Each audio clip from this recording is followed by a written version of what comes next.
Welcome back to another week of Instigating with Clarkey and Drury. I am Ryan Drury. That is Clarkey, and we are very pleased to be back with our friends on Whiteman TV and all the best podcast apps as well. Clarkey, I'm glad you got the Leafs hat strapped on. Because, you know what? Let's get right at this, okay? Because I'm getting sick and tired of saying losers blame the referees. Okay?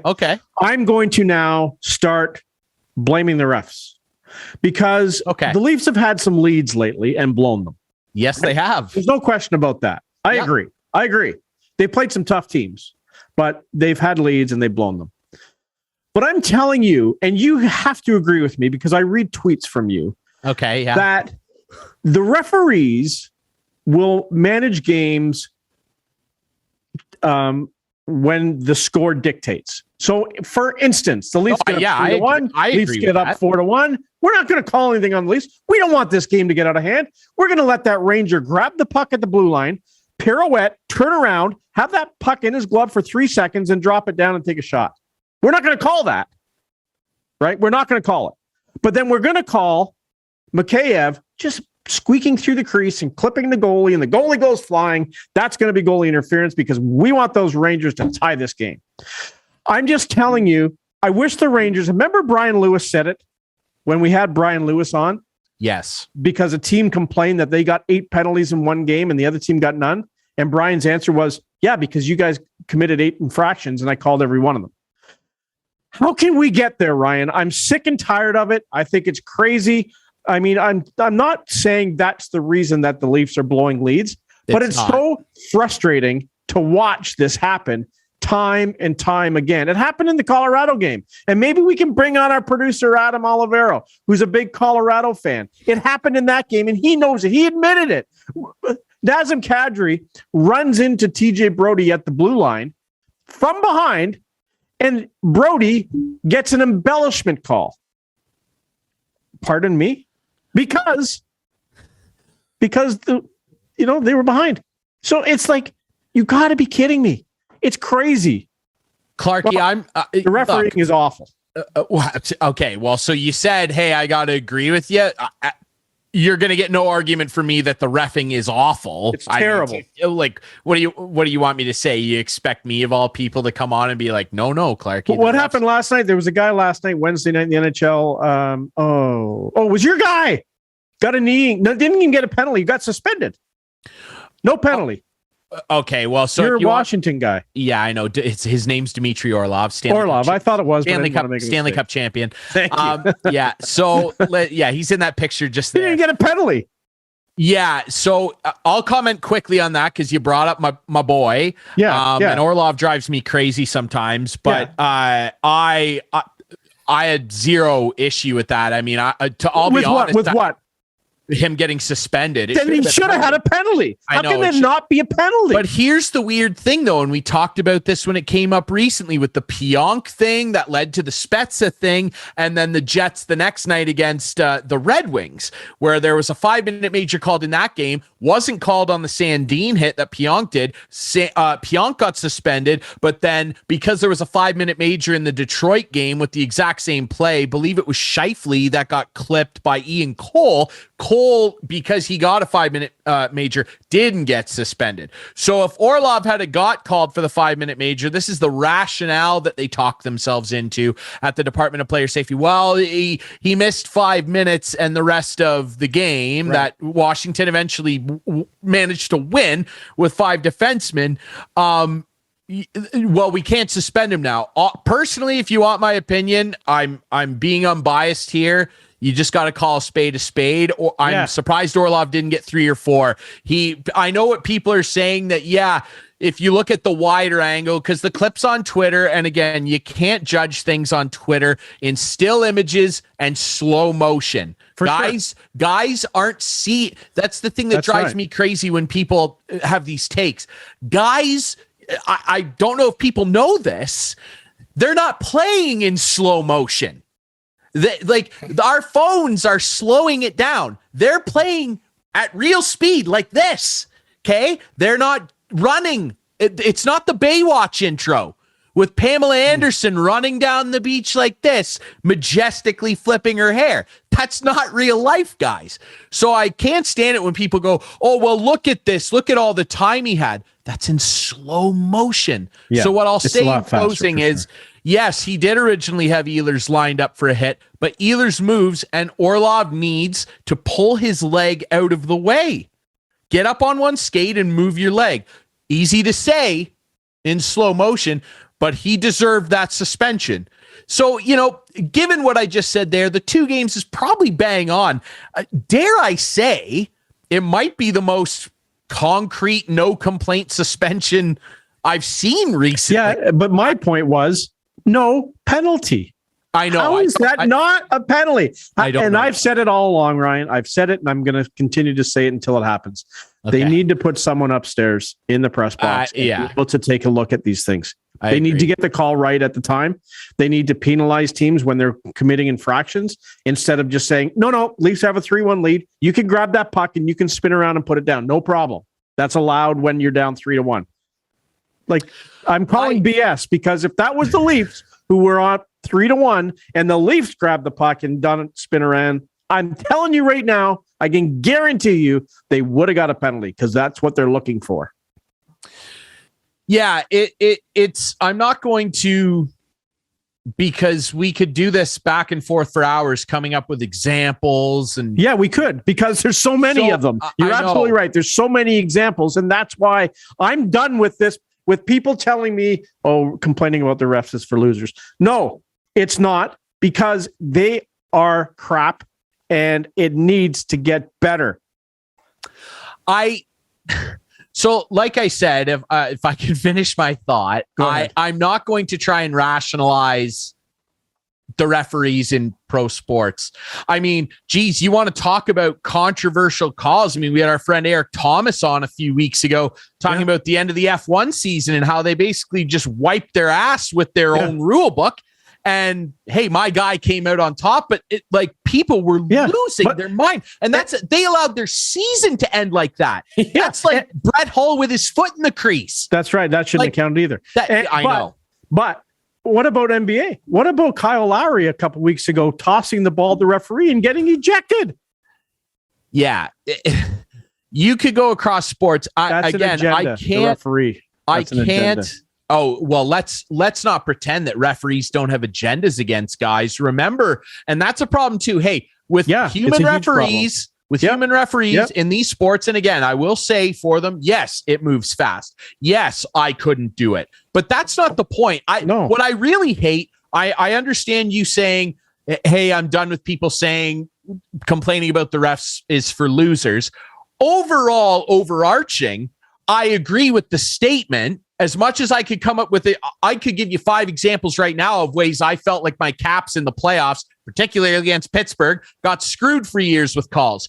But they ended up winning. They overcame it. And as an overall statement, I agree that complaining about the refs in the grand scheme of things is for losers. I agree. But when you see some of the things that happen, and our friend Dark Guy was on a tirade on Twitter the other night about this, the Austin Matthews goal that was kicked in. It was. When I saw it, I didn't think it would count for sure.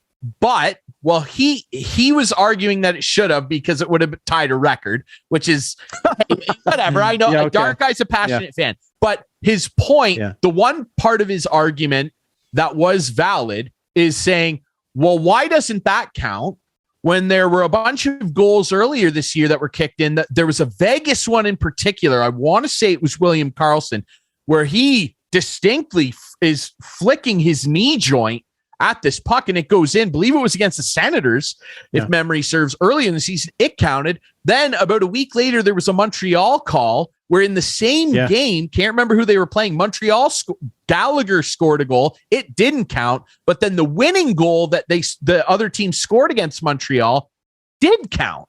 I know. And there was, so the and Matthews won last night, even though I didn't think it would count when I saw it, was close because it almost looked like it hit his foot, went off his foot, and then he moved his toe. It almost looked like he moved his toe after it hit the puck.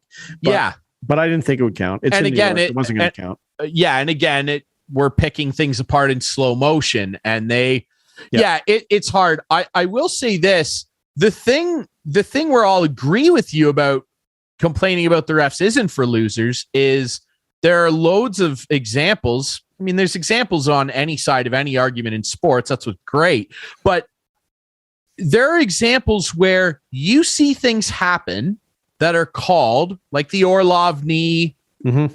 One night it's a 5-minute major, the next night it's not, but he gets suspended later, whatever justice you want to attach to that. Yeah. But the things that drive me crazy are things that we can see, that the ref can see in open space. Doesn't matter how fast a sport moves. When we on the TV can see the ref gawking at something, a great example would be that Matthews Dubois thing in that Spezza game where the suspensions happen. Yeah. The ref's looking right at Matthews getting mauled, and he calls them both for roughing. I just thought, there was an instance of this where I wouldn't call it an argument, a minor disagreement with my girlfriend's dad. We were watching the football games on the weekend, and the Dallas game, I believe it might have been Dak or a running back, somebody in wide open space with no one else around, clearly got personal fouled after running out of bounds. And the refs looked right at it, and both line judges, nothing to see here. Nothing to see here. Yeah. And the game, that was like a 6-point game. Yeah. That could have been a huge penalty. Yeah. And you talk about Matthews, Matthews doesn't draw penalties. And it's crazy. And neither did Connor McDavid until Connor McDavid started complaining about it. Is that what we're going to have happen here? Because he still barely draws last night in the New York game, he got tripped and no call. And they mentioned it on the broadcast that there was no call again on Matthews. And it's Matthews isn't Swedish for tripping, hooking, and what was the Brian Burke? It's frustrating too, because it's a different taste for every sports fan, right? Do you want way, way more calls? I would when star players are involved, because they have the puck all the time. I've complained about it for years, and it's a different thing with this guy, with Big O. Yeah. Ovi, he hardly gets calls because he's so big and so strong and gets involved physically that the refs, I feel, sometimes just look and go, oh, well, no big deal, because he can just mow his way right through that. He's not the point. I know it's not the point, but in my opinion, he should draw way more calls. Yeah, so should Matthews, for sure. He scores too much on the power play. They won't do it because they go, well, he's so big and strong, it doesn't really affect him. That's not the point. A rule was broken. And Matthews, you do the same thing. Yeah. Not as physical as him, but a big guy. And they go, oh, well, look how big he is. He can just fight through it. A rule was broken. You got to call it. Exactly. I totally agree. And speaking of, guys who score on the power play, there's nobody hotter than Mitch Marner. He's now scored one goal in the past. I'm not doing this. He scored one goal in the past 101 power plays. Games, I mean. That's pretty good. 1 in 101 games. That is an unbelievable stat to a supposedly superstar hockey player. That, he should just have them reflecting off his butt, at least 3 times every 50 games. But to go 101 games without a power play goal tells me one thing: this guy should not be on the power play. His little flick passes don't work. He can't move the puck fast. He slows it down. Every time he gets the puck, he slows everything down. And I'm like, you can see Keefe on the bench saying, move the puck faster, move the puck, skate fast. Why is, when he was hurt, this power play was on fire. Kasha was on the power play. Sometimes Mikheyev was on that first line. Sometimes it was Spezza. What is going on? Why can't they make it an adjustment on the fly to say this guy's not doing well on the power play? He scored 1 goal in 101 games on a power play. That is an unbelievable bad stat for a hockey player of his caliber. I can't defend it. I agree. It's borderline embarrassing. It's awful for a guy making that much money, 10-9, to have one power play. They got to trade him in Well, yeah. Let's see how the rest of the season plays out in the first round. But he's the guy that's got to go. I'm not trading Matthews anymore. I'm now trading him. Yeah, you can't trade Matthew. I've told you. No, I know you won that. You've given up that crusade. You won. I'm giving you that one. You won it. But now I'm on to Marner, and I honestly think they have to take a long look before this trade deadline, right? If they get any offers for this guy, I really do. Well, I understand your frustration because I can tell you it honestly makes me when I have conversations like this with you and other Leaf fans regarding a guy like him and really the team overall malfunctioning in the playoffs. But when you look at stats like this, it really makes me giggle. And I'm so happy that the Caps ended up winning one because they would do stuff like this to Ovi and he was scoring all the time. Like, it was like, what else can this guy do by himself? He's the all-time leader in power play goals now, by the way. Like, power play's one thing, but you know, what else could he do? He makes more money, Mitch Marner does, than Ovi. Crazy. And by the way, we're going to talk about Ovi in a minute here because we're going to talk about awards. We're going to talk about Montreal too. We are. I can't wait. I don't understand this. Now, I watched Mitch Marner a lot when he was in the OHL. And again, I've said this before on this show. Yep.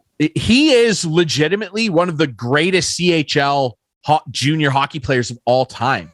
Great. He was unbelievable. Yeah. Never a dangerous shooter, but a guy, he won't use his shot. He's like afraid to do it. I don't know what the deal is. And hey, I understand your complaint about him like slowing it down, but that is his game. Him controlling pace. Then get him off because that's not what this power play is all about. But you can do that as long as you're producing. It suits the way he plays. Lots of guys did that. Fedorov did that. Kovalev, when he was at the top of his game, he would slow games down. Here's the deal, though, Ryan. Here's what I'm like. I can see Keefe on the bench visibly telling the guys to move the puck quicker. You can see it happening. You can see him yelling it. Well, there's one guy not doing it. For the most part, the other four guys on the ice are. There's one guy not. Every time he gets the puck, it slows down. You watch the next game, it'll happen again. Yeah, you should check on what your cat's up to behind you, bud. Now, I want to say Gilmore. She's always trying to get on the show. She's a superstar in weight. Maybe the Leafs should sign Gilmore. Can you imagine Gilmore back? Leaf fans would be disappointed when the jersey came out. Honestly, I understand your frustration, but this guy's here. And that's a hard contract to move. I know how good he is and how good he can be. When he is at his best, like he can make a difference in a game offensively. I wonder what you're feeling right now, though, with the Leafs only, as we record this, winning one of their last 6 in regulation. They came up, they got goalied in Arizona, but you can't get goalied against Arizona. No, but they beat to the Melka. So who did they beat? They beat Vegas on this trip. They beat St. Louis on this trip. They got a point out of Colorado on this trip. They did lose to Arizona. St. Louis is a stretch because they won 6. They scored 6. The other team scored 5. They squeezed by St. Louis. Yeah, okay. St. Louis is a pretty good team. Top 10 in the league. Yeah. With a bunch of their team, with a bunch of their best guys out that night, and they squeezed. Yeah, okay. Leafs had guys out too. Leafs had some important guys out that night too. Last night they had 3 and 4 defensemen out. Okay. Their number 3 and 4 defensemen out. Fair enough. Finish. Take the number 3 and 4 defensemen out of any team and see how they do. Okay. So the problem right now is they're playing a little loosey goosey. They're scoring a lot. They scored 6. They scored 4. Whatever. But Jack is a little average right now. And I think it's because there's some high quality shots coming at him right now. I'm trying to think of the shots. I know last night they got way more shots than the Rangers. Arizona, they got way more shots. Like it wasn't even close. They got goalie there. Vegas outshot them, I think. In Colorado, I can't remember what that one was. But like when I look at the standing, and the other thing too is their schedule has been screwed. I'm not making excuses. I'm saying facts. Like the next 2 weeks, I agree. This week they play Wednesday, Saturday. Next week they play Wednesday, Saturday. Like that's not a lot of game time to get into in a roll, into a groove. It's hard right now. They've had a lot of games canceled. So have some other teams, Montreal being another one. Well, most of the Canadian teams, let's be honest. Like a lot of the Canadian teams have games canceled right now because they're not letting fans in, except in Alberta, I guess, where they don't care. But yes, it's like, they're sitting 5th, 6th in the league. Winning percentage. Let's look at winning percentage, because it's hard to look at points right now because they've played so many less games than the other teams. But they're there. I mean, they're there, and it's going to be fun. Like Tampa, Florida, Toronto, the first 3 teams in that division. Yeah, they're raging away, and I mean, watch out now for Boston. Tuca's back. I mean, they got washed the other night against Carolina, and Brad Marchand is having a little bit of a social media war with the Hurricanes, which it's fun. So funny. The tweet he had the other night where, he had the quote about him being a Lamborghini and Trocheck being a Prius. And then Carolina kind of clapped back at him and said, "Oh, L stands for Lamborghini," when they beat them 7-1. And then Brad Marchand tweeted, You're the reason we're still paying escrow. And I thought that was a good one. Tremendous. That was a real good one. Did they have a comeback for that one? No. I think Tommy Dundon almost fell over when he saw that, paying his coaching staff $10,000 a year or whatever he pays them. But you look at that division. It's a tough division. We know that. And the Leafs, I would love to see the Leafs East finish overall first, because it's going to be Toronto, Florida, Tampa. I think it's going to be amazing. 1, 2, 3, and it's going to be tough.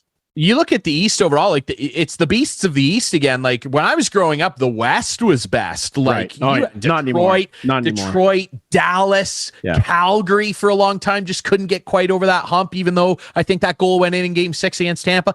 Martin Jelena for everybody. Sorry.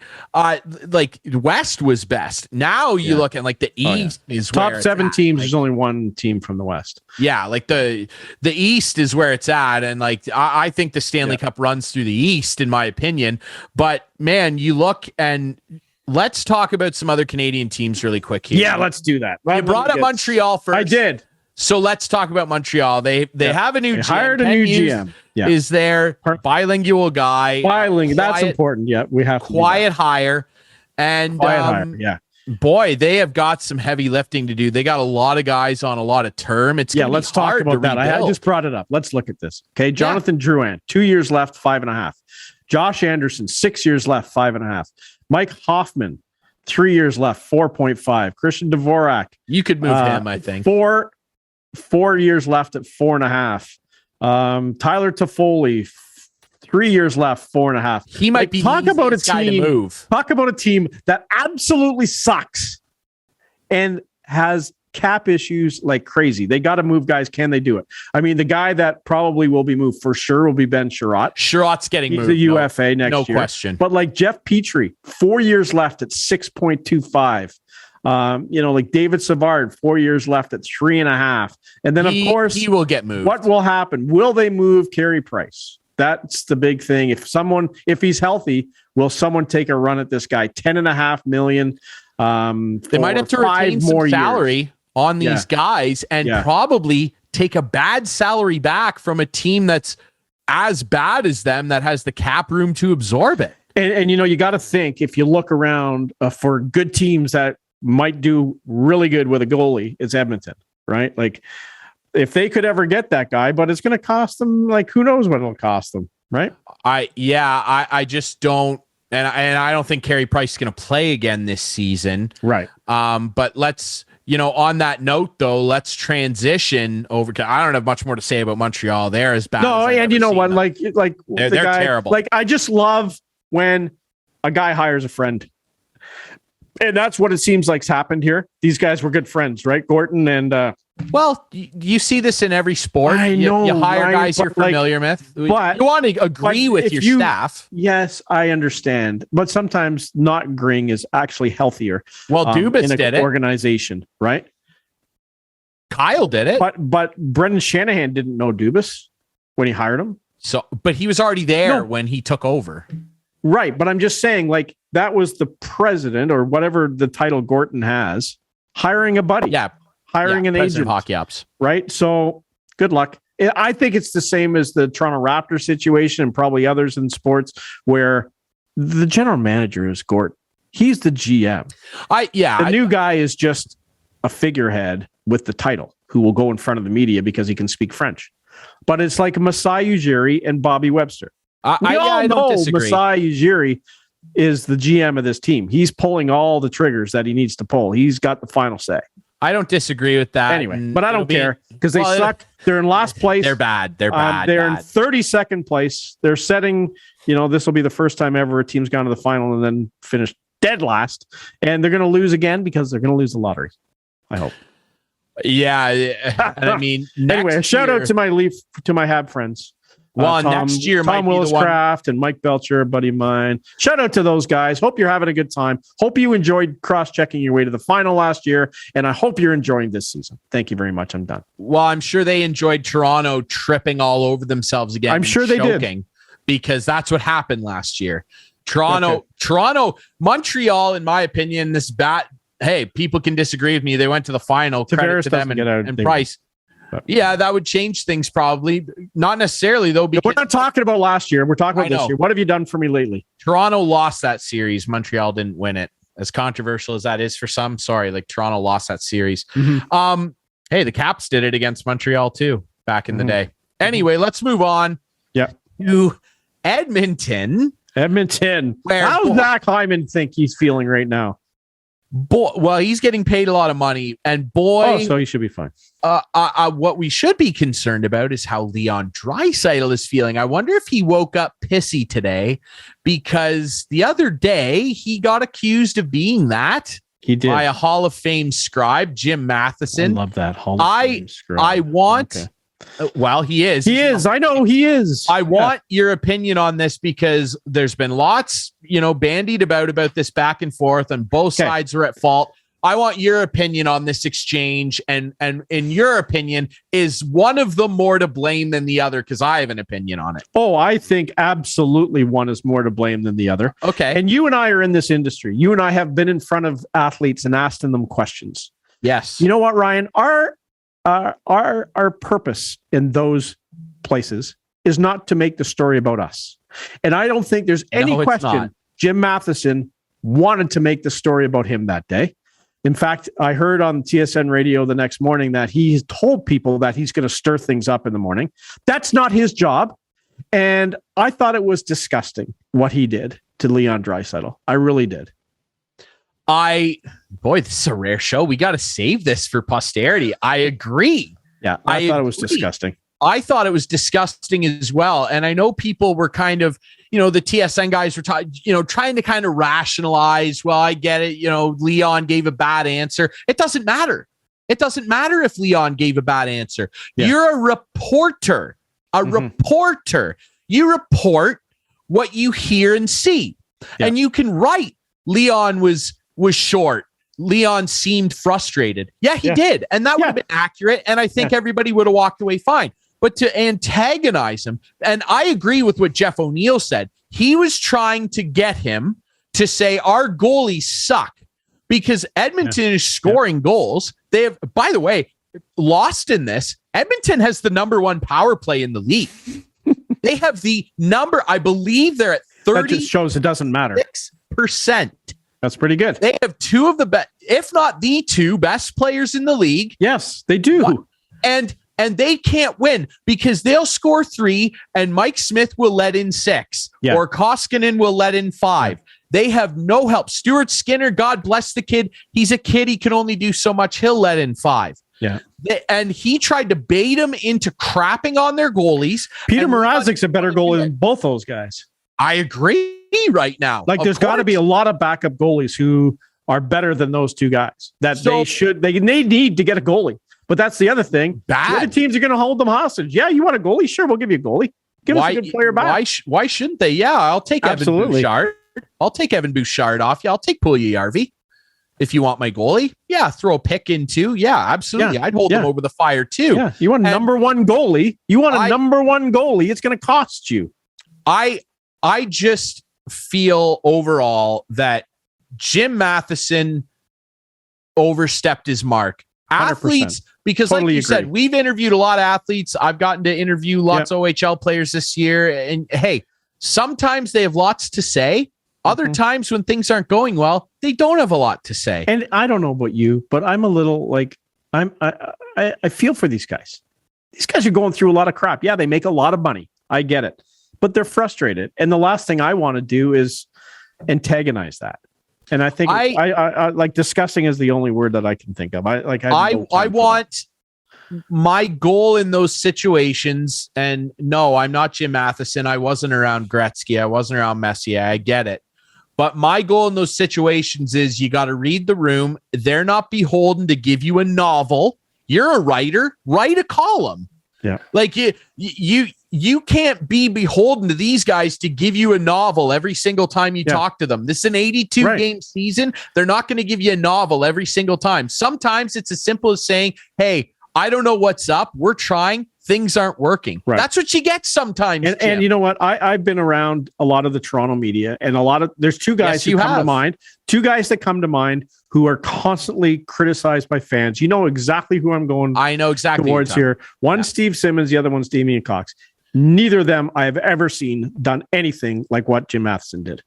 Well, the COVID exchange that Steve had with Austin Matthews last season didn't have the same type of spice, but it was pretty. Matthews let him know that he wasn't very enthused with him. But I agree. I don't really have use for either of those, particularly one of those guys' opinions. I know. But I know both of them very well. I know both of them very well. That's great. I don't expect people to agree with all of my opinions. I just thought that Jim and I'm coming from it from a biased side because I'm in the industry. I wouldn't have done that. I would have left it alone. And again, it's hard because you're not in front of the guys. You can't interact live and say, hey, like, why didn't you like that question? Let's talk. Like, you can't do that over Zoom. So I'll give Jim that little cookie crumb, but he should not have said that. I think guys are a lot braver over Zoom too. Of course, sure they are. Right? They're not there in the room. Yeah. Why are you so pissy? I thought I just want to make sure he was definitely on Zoom. They were on Zoom. Okay. Yeah, they were on a Zoom call. Okay, really quick, before we move on, we bring in our friend Travis Stewart to see the game for our one of our great sponsors, of course, brought to you as always by Coolbet, our friends that see the game in the Listowel Vision Care Center, and of course, in part by the Listowel. It's called, okay, so hold on. Yes. My daughter, Jenna, who works there, has said to me last week, I got to find the text. Give me 10 seconds. Okay, you can have 10 seconds. I just want to say... say something and I'm going to read it. I just want to say we want to quickly talk on some awards here because, listen, we have to. We live in Leafland. We talk a lot about the Leafs Canadian teams. I want to take a couple minutes, if I can, before we bring in Travis, and pump my boy's tires here for our viewers on Whiteman. Ovi behind me every week. I have to pump his tires. If the season ended today, he's the Hart Trophy winner. He's 36, leads as we speak right now, leads the NHL in points, goals, and he's 36. By the way, he's also top 5 in hits. I'm sorry. He's the Hart Trophy winner. He's the Hart Trophy winner right now. So Jenna texted me on Saturday at 4:42, just to make the time right. Mm-hmm. Does Ryan know it's just called Listowel Vision Care? Not Listowel Vision Care Center. LMFAO. It drives me nuts listening to it. Listowel Vision Care. Jenna, from now on, Ryan will get it right. It's Listowel Vision Care. I apologize. Correct. No center. There's no center. And I'm sorry that I drove you so far up the wall, Jenna. I don't know. I'll buy some new wallpaper for you. I don't know what to say to you. All right. Let's take a break now. Yes, let's take a quick break. We got to catch up. That was a quick 32 minutes or however long we went. There was so much more to talk about. When you're fired up and complaining about your favorite player, Mitch Marner, things fly by. And the referees. And the referee. Hey, we love the refs on this show, do we not? I do want to say on the show quickly, speaking of refs, I said it on the broadcast in Guelph the other night. Congrats, Kevin Hastings, 1,000 OHL games. They honored him in Kitchener on Sunday. Tremendous achievement. Kevin Hastings, 1,000 games. Pretty darn impressive. I want to ask Brooksy about the referees next week too. Jason Brooks, longtime coach, funnily enough, former Guelph Storm coach. He will join us next week, and we'll dig into lots about. Give him a heads up. Mitch Marner. Give him a heads up. Listen, Brooksy we want to knows talk about us. the refs. Brooksy knows us. He knows what we're going to toss his way. He knows you. Fine. Okay. We'll take a quick break. When we come back, our friend Travis Stewart from See the Game up next here on Instigating.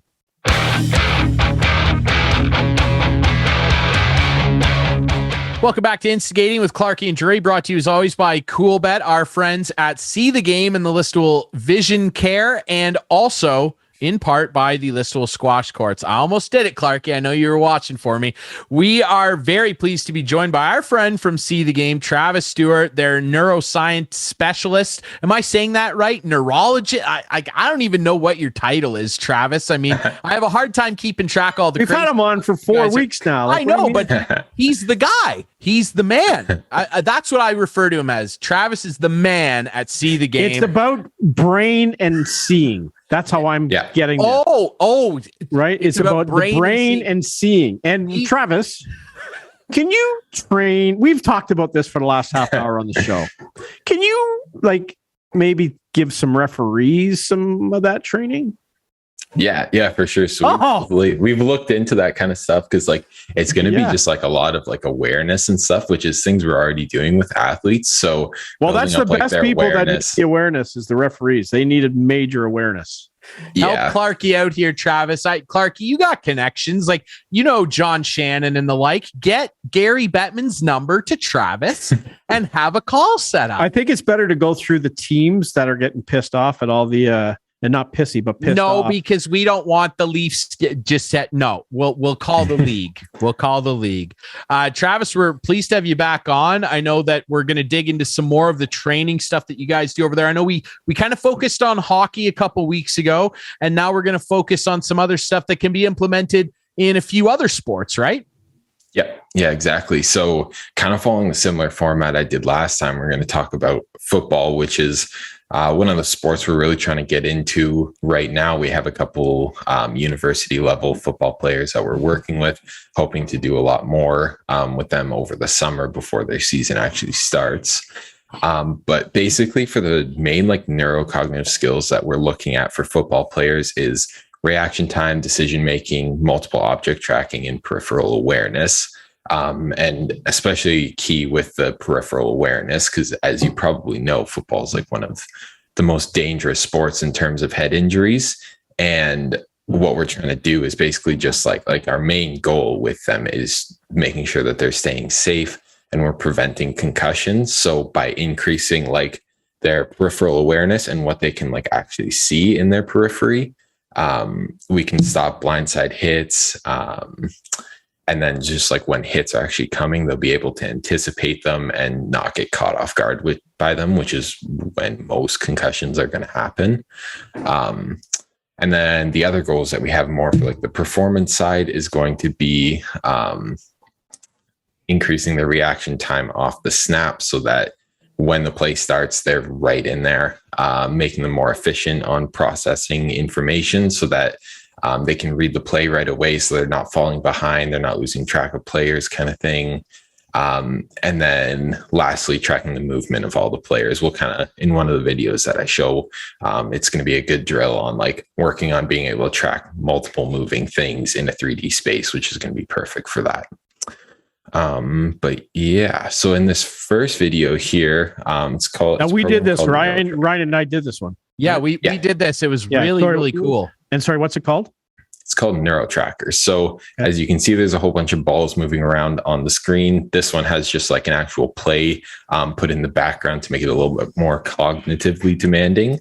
And then you can see they chose the 4 there. Basically what you're trying to do is keep track of 4 different targets out of 8 as they move around in that 3D space. And then at the end, you're supposed to be able to tell us which ones were the ones that were highlighted before.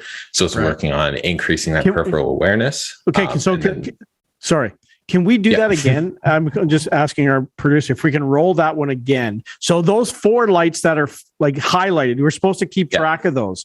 So I'm trying to keep track, and I've lost. I got 1 for sure. And then when it stops, they get numbered, right? So I know number 2 was right. 752. Oh yeah, I had 5. So I 6. See. So okay, that's cool. So That's really good peripheral vision. It's hard, man. A goalie like me should get that every time. I like the thing that I like about it too, and like we did it just on the black screen. We didn't have like a play when we tried it out over at the Great See the Game facility. That was harder, which is over at Between the Lines Sports Campus here in Listowel. We'll check them out.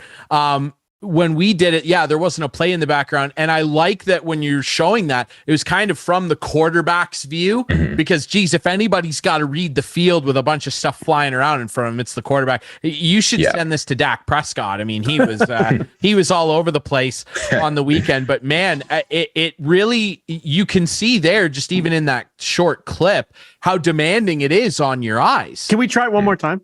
I'd like to see that one more time. Roll it one more time. Let's roll that one more time. Okay, now we're supposed to track the 4 balls that they're showing highlighted right there. Okay. So they give that to you before it starts. Right. Okay, now here we go. And then it goes away. Okay. There's the snap. And I got 2 this time. I'm pretty sure I got 2. I know the numbers, but I got 6 and 2 for sure. Yeah, I keep on I can't find the other 5 is like, I mean, it's even throwing me off the 3rd time, but I'm not an athlete. That's really cool. Hey, this can definitely help out some referees. So Travis, tell me, like, the more I do that, that's how I'm getting better, right? Like if I keep watching that over and over and over and can track them, and I'm sure there's like different numbers every time when you do it, right? But the more I do it, that's what you're trying to accomplish here, right? Yeah, exactly. And like, with like the sports specific one, that's like a very like that's very difficult. And like, as you go through the trials, if you keep getting them right, it gets quicker. So it's finding like where you're actually like set at, where's your baseline. And then that's like one of our baseline assessment measurements. And then, as you like progress through a program and you keep doing that, you're just going to keep getting quicker and quicker, but it's going to keep just pushing you to your limit. Like there's no maximum speed that you can get on this. So it's like, it's whatever you can handle is what we're trying to do with that. So when this world opens back up in a couple of weeks, honestly, Ryan and I should try to do that and see over the course of the next 10 weeks, how much better we are. Like how often should we do that? Like how often should we visit you to be able to get better in that category? So with this one, like that program's really cool because we can set it up where it just like it just runs off of my laptop. Like I can do training at home on my laptop. And that's what a lot of our athletes are doing right now. Like we're setting up a whole basketball team with accounts so that they can train at home while they're like in lockdown and can't actually play. So it's just literally something that you can do. Like we probably recommend like once or twice a day if you want to get the most benefits from that. And how long each time? I think it's about 5 minutes per trial. So it does it's like 28-second trials with like a few seconds or whatever to actually choose the ball. So it's about 5 minutes per trial. So it's like quick and easy, helps you get focus, keep in the zone if you're doing it like right before you play sports or if you're doing it just for training. But it's got a lot of different applications.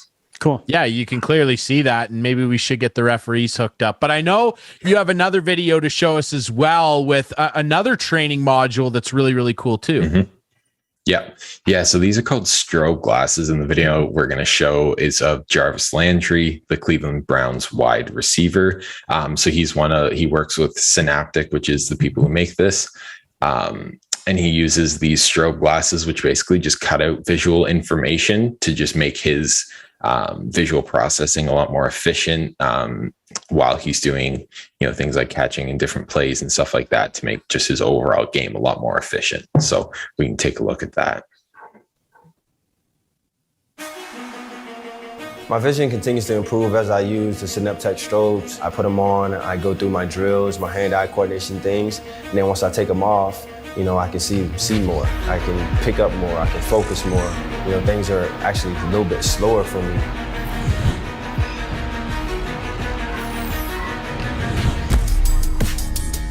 Being able to get better using the strobes, finding different techniques, different drills to do that help me, that once I took the strobes off, that I can go out into the field or go out into my training and have a different level of focus and, reaction. the games have been easier because of the training, you know, and that's one of the things that the strobe has given me. And I think, you know, if guys aren't doing it, you know, that more plays for me to be made.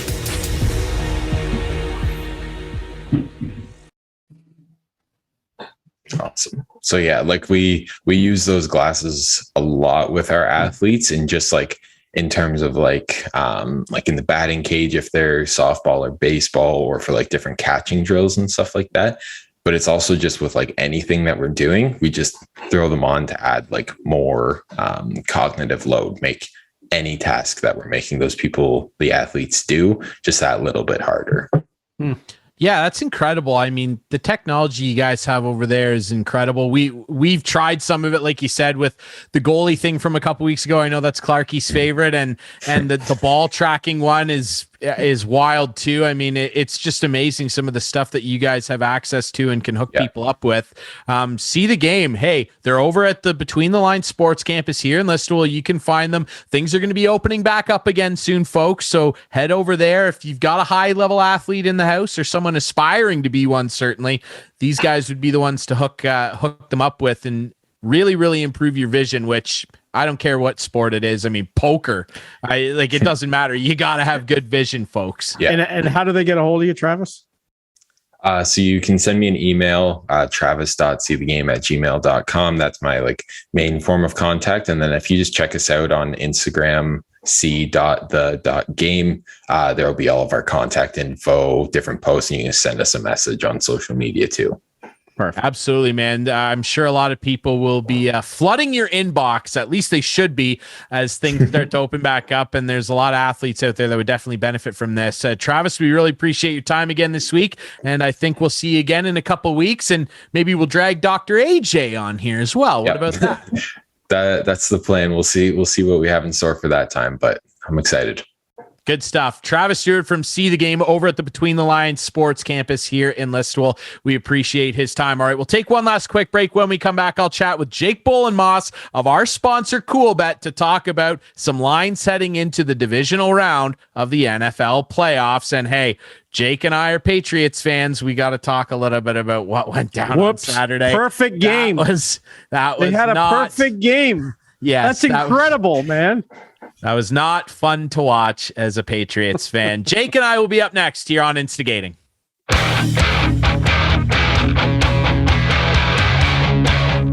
Back to wrap things up on Instigating with Clarkey and Dre this week. Brought to you as always by Coolbet, our friends at See the Game and Listowel Vision Care, and of course in part by the Listowel Squash Courts. We're very excited to be joined by our old friend from Coolbet, Jake Bolin-Moss, to talk about NFL Divisional weekend. Super wild card weekend was, well, there were some good moments, but I wouldn't describe it as super. There were some real dud games, Jake, and I mean, I referenced it before the break here. Let's just quickly do a post-mortem of our Patriots.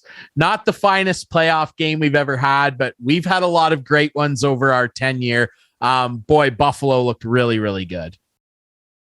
Yeah, I mean, the Patriots offense really wasn't even the issue. It was really the defense. I mean, we know all this talk about this perfect game from Buffalo, and a defense that was apparently a top 5 defense in the league definitely didn't look like it last weekend. So what are you going to do? I mean, Buffalo's been waiting for their time. They got a big win. We'll see what they can do this weekend against Kansas City.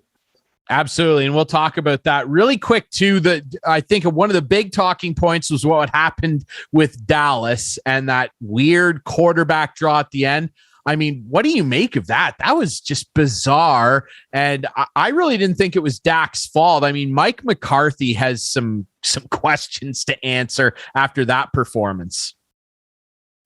Yeah, I mean, I don't know. I assume it was McCarthy who makes the call, or Kellen Mond, I guess, maybe makes the call, but you can't really put it all on Dak. If that's the play call, that's the play call. So he's going to follow the book. He obviously believed it was going to work. I don't know. Weird situation. Like, what do? You're kind of midfield range. Do you take a shot at the end zone then, maybe get one more chance, or throw to the sideline, get a little closer and get your one shot? They really had 2 plays in them, unless they ran a quarterback draw, which ran them right out of time with no timeouts. So I don't know. I don't know what you kind of do in that situation. Maybe if he goes down a little earlier, we're not even talking about it. Maybe they get a shot at the end zone, and then you never know. But just happened, the timing just ran out on them. So. Yeah, it was definitely bizarre. And I mean, for a guy who's the highest paid quarterback, and you look at Zeke Elliott, very well paid as well, they did not show up. And that was obviously disappointing for fans in Big D. We're moving on to the divisional round, though, and there's some really, really great matchups. The one, honestly, I think that I'm most excited for, and this might be controversial, Bengals Titans. I can't wait for this game. The Titans did an unbelievable job in locking down their division without their best player, Derrick Henry, for basically 9 or 10 weeks. Questionable. I can't see him playing. I mean, I think it would be risky to do that, but they've got a great defense. Mike Vrabel's proven to be a very good coach, but they're going to run into Joe Burrow and Jamar Chase, who are feeling hot, and they deserve to. The line is 3.5 listed in most books right now for Tennessee. I'm kind of feeling like betting against that. I like the Bengals. What are your thoughts? Well, I just want to put a disclaimer out. I had a terrible Super Wildcard weekend, so really anything I say might be just trash. I lean Titans personally. I don't know. I think Titans are kind of an under-the-radar team. I actually got a chance to go out to Nashville this year, see a game, saw the Chiefs game where they kind of gave Mahomes fits all game. Bengals, obviously, hot momentum. We know how big that can be in the playoffs. I don't know that the Bengals really took care of the Raiders last week. I mean, we're talking about a one-score game that really came down to the last play. Derek Carr almost had a chance to tie it up. Obviously, he didn't do that. But, I mean, I definitely think the Titans can use the run game a little, keep the ball in their hands, use the clock a little better. I like Vrabel a lot. I think he's brought that team a long way. Even think back to a couple years ago when Brady was still with the Pats and they took him down in the wild card round. And I don't know. I think Vrabel's built something really impressive in Nashville. I think Tennessee fans will get behind it. And I don't know. I don't know spread wise. I don't hate the Bengals at 3.5. You know, there's a little, you get that hook on the half there. But in terms of game, I'm high on the Titans. I think they can make a run at the Super Bowl. Wow. High praise for Mike Vrabel's group. One of the few Belichick disciples, if you will, that has found success as a coach in the league. So bit of a difference of opinion there. We'll see how it works out. I'm going to ride with the Tiger Stripes and Joe Burrow and his cigar. Let's talk about the other Saturday game, the Niners and Packers. A couple years ago when the Niners went to the Super Bowl, they demolished Green Bay, but that was in San Francisco. This is going to be in Lambeau, and it's Aaron Rodgers' world. We're all living in it. I can't see San Francisco overcoming the Packers. They barely squeaked by that leaky Cowboys team. I just don't see it happening against the Packers, Jake. Yeah, a lot of people are high on the Packers. I think the line, even 5.5, is kind of shook me a little bit when I saw it a couple of days ago. I don't know. We're talking about the divisional round. We saw San Francisco really come on near the end of the year there. But with that being said, I mean, it's Aaron Rodgers versus Jimmy Garoppolo. I know Jimmy Garoppolo's played in some big games. I know he's had his moments, but I don't know. You never really know with him. Some days he's a guy that you think you could almost build a Super Bowl team around. I mean, they went to the Super Bowl 2 years ago. And then other days he looks like a mess, throwing picks and making mistakes and such. And obviously they brought in Trey Lance, so we don't even know how high the Niners are on him at this point. Yeah, Green Bay is going to be tough to beat. They got home field for the rest of the playoffs, so the next 2 games. But Aaron Rodgers talked a lot about momentum. He hasn't played in a few weeks now. They only played the first half of that Detroit game at the end of the season. They'd already locked up the NFC.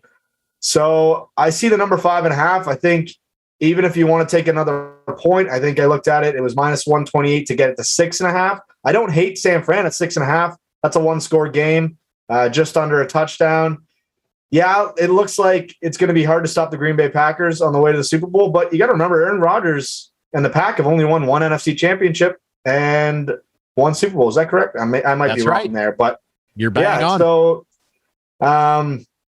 yeah, I mean, he's been to NFC championships, but they really, besides the one time, really haven't got over the hump. So I don't know. It's going to be interesting. I do like San Fran as the dog, but I don't know if I'd be sprinkling money line there. Packers are scary. They certainly are, and you're right. Despite some shortcomings in getting to the ultimate prize, I mean, Green Bay looks scary, but hey, they're not invincible, and years past have definitely shown that. Let's talk about the other big NFC team, the Tampa Bay Buccaneers, who handled Philadelphia. Jalen Hurts was god awful in that game, but Philly overall was just terrible. They're coming up against the Rams, though, who have weapons on both sides. And hey, the Rams went all in. Like, they have no draft picks anymore. They traded them all away. They brought in Von Miller. They've brought in Jalen Ramsey. They've got Aaron Donald. They got Odell. But you look at Tampa now, who, despite a dominant performance, they are hurting on offense. Now, does it matter because Tom Brady's there, but they've got offensive line questions now with their right tackle out. Leonard Fournette might not play, and there's no Chris Godwin. And we all know what happened with dancing Antonio Brown. So what's your opinion on this? Because in my opinion, the Rams defense is going to have to win them this game if they do. And the line set at 3 in favor of Tampa. What are your thoughts on this one? I don't know where to lean. Yeah, it's kind of crazy to think like how much Tom Brady is kind of moving that line, because like you said, a lot of his weapons are down, and then you got issues in the offensive line, and obviously that defense looked really good against Philly. But what can we take away from that? Philly, I mean, they really didn't beat anyone good during the season. They beat all below 500 teams there. So we don't even know if they were that good altogether. The Rams put a shellacking on Tampa earlier in the season.